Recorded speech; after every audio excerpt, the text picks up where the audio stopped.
राजकुमारी ढिल्लों जी। अध्यक्ष महोदय जी, हम आह भी भरते हैं तो हो जाते हैं बदनाम, वो कत्ल भी करते हैं तो चर्चा भी नहीं होती। वो कैसे बनाएंगे भारत को विश्व शक्ति जब सुरक्षित ही नहीं देश की नारी शक्ति। अध्यक्ष जी, जिस देश में नारी को पूजा जाता था, जिस देश में नारी की गाथाएं गाई जाती थी, आज उसी देश की राजधानी दिल्ली के कंझावला में नव वर्ष की रात को तकरीबन 13 घंटे तक एक 20 साल की बेटी अंजलि, जिसको कि कुछ अपराधी और कार में बैठे बीजेपी के नेता, जिससे कि अपराधियों का मनोबल ऊंचा होता गया और वो बेटी को 12 घंटे तक कंझावला की सड़कों पर घसीटते रहे। हाँ, 12-13 लगभग तकरीबन उसको घसीटते रहे। लेकिन बहुत ही शर्म की बात है कि ऐसा दिन जो कि वर्ष में एक बार आता है और सभी को पता है इस दिन के बारे में कि ये रात कैसी रात बच्चों के लिए होती है, तो मैं ये कहना चाहूंगी, जबकि there should be more vigilance than negligence, specially on occasions like new years, जहां सभी को पता था कि इस रात को पुलिस को अलर्ट रहना चाहिए। लेकिन मैं दिल्ली के ऊपर अब राज्यपाल वीके सक्सेना जी से आपके माध्यम से मैं पूछना चाहूंगी कि क्या आपकी दिल्ली पुलिस सोई हुई थी? क्या आपकी कानून व्यवस्था आपकी सोई हुई थी? तो मैं अध्यक्ष महोदय, आज पूरा विश्व कंझावला में नए साल की रात हुई शर्मनाक घटना पर बात कर रहा है।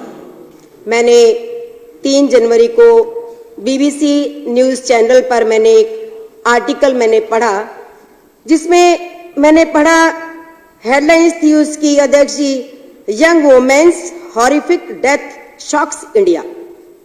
बहुत ही दुर्भाग्य की बात है। क्या एलजी साहब, आपको यह दिखाई नहीं देता कि आज देश की राजधानी विश्व भर में बदनाम हो रही है? आज दिल्ली को देश में ही नहीं विश्व भर में अपराध की दृष्टि से क्राइम नंबर 1 सिटी बना दिया गया है। अध्यक्ष जी, क्या नए साल की रात पुलिस 13 घंटे जब बेटी को सड़कों पर घसीटा जा रहा था, उनका उस दिन यही काम था कि आज आप भी शराब पीकर सोएं? एलजी साहब, देश की राजधानी दिल्ली की कानून व्यवस्था से पूरा दिल्ली, पूरा हर नारी, हर महिला बहुत ही डरी हुई है, बहुत ही भयभीत है। क्या एलजी साहब, आपके पास इस प्रश्न का उत्तर है कि यदि हमारे परिवार की महिलाएं, बेटियां यदि कोई पारिवारिक या सामाजिक फंक्शंस में जाती हैं, क्या वे वहां से महिलाएं, बेटियां सकुशल वापस लौटेंगी? मैं इसका प्रश्न का उत्तर मैं एलजी साहब से मैं मांगना चाहती हूँ। बीजेपी दिल्ली पुलिस को अपोजिशन को हैरास करने के लिए इस्तेमाल करती है। क्या बस यही है दिल्ली का लॉ एंड ऑर्डर?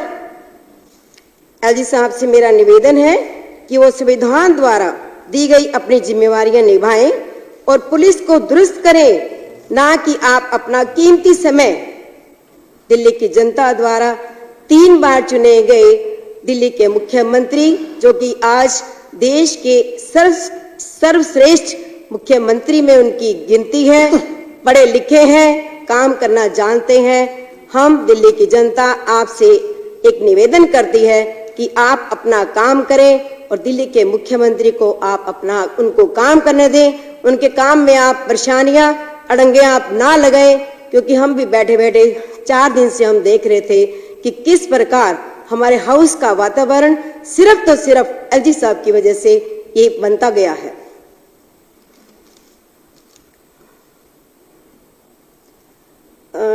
मैं आपको एक बताना चाह रही थी कि अध्यक्ष जी, दिल्ली के जो मुख्यमंत्री है, उन्होंने महिलाओं की सुरक्षा के लिए दिल्ली में तकरीबन 4.25 लाख सीसीटीवी कैमरे दूसरे चरण में भी लगाने की प्रक्रिया को अंजाम दे दिया है। हर विधानसभा में सेकंड चरण में जो हमारे कैमरेज लगाए जा रहे हैं वो महिलाओं की सुरक्षा के लिए लगाए जा रहे हैं। बसों में महिलाओं की सुरक्षा के लिए जीपीएस, वहां पर मार्शल्स तैनात किए गए हैं और सड़कों पर गलियों में लाइटें लगाई गई हैं।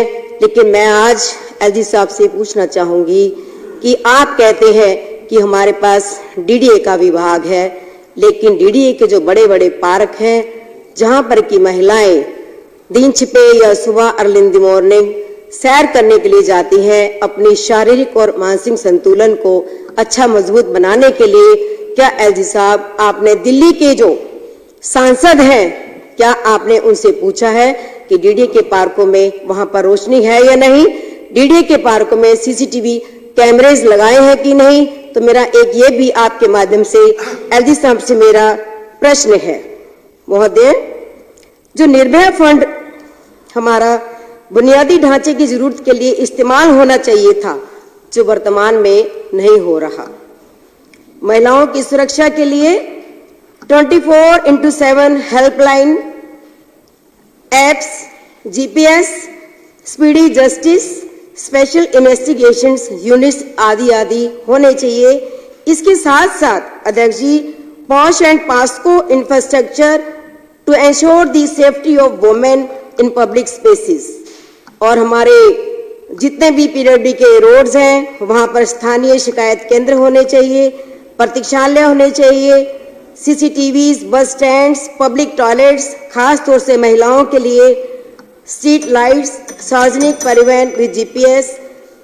एलजी साहब, मैं आपसे फिर एक बात कहना चाहूंगी कि आप मुझे माफ करना एलजी साहब, नारी शक्ति आज समझ चुकी है इस देश के अंदर भाजपा का महिलाओं और नारियों के प्रति असली चेहरा क्या है।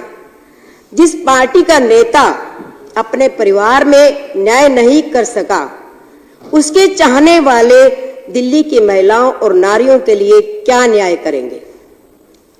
अध्यक्ष महोदय जी, अरविंद केजरीवाल जी के विकास मॉडल का डंका देश में नहीं विदेशों में बज रहा है, और दूसरी तरफ एलजी साहब का कानून व्यवस्था का जो एक चरमराई हुई कानून व्यवस्था है, इसका दिल्ली में नहीं विदेशों में भी इनका डंका बज रहा है। तो मैं ये कहते हुए परहेज नहीं करूंगी और इसके कहने में भी मेरी कोई अतिशयोक्ति नहीं होगी कि एलजी साहब, आप दिल्ली की जनता के द्वारा चुने गए 3 बार के सर्वश्रेष्ठ देश के मुख्यमंत्री अरविंद केजरीवाल जी से आप सलाह लें। उनका तजर्बा है, बार बार वो मुख्यमंत्री बन रहे हैं, कि किस प्रकार आपको दिल्ली की कानून व्यवस्था को आपको सुदृढ़ करना है, आपको मजबूत करना है। इसमें आपका कोई नुकसान नहीं होगा, दिल्ली की जनता का फायदा होगा। आपका अध्यक्ष जी बहुत बहुत हार्दिक धन्यवाद। आपने मुझे एक गंभीर मुद्दे पर बोलने का समय दिया। धन्यवाद। जय हिंद। धन्यवाद।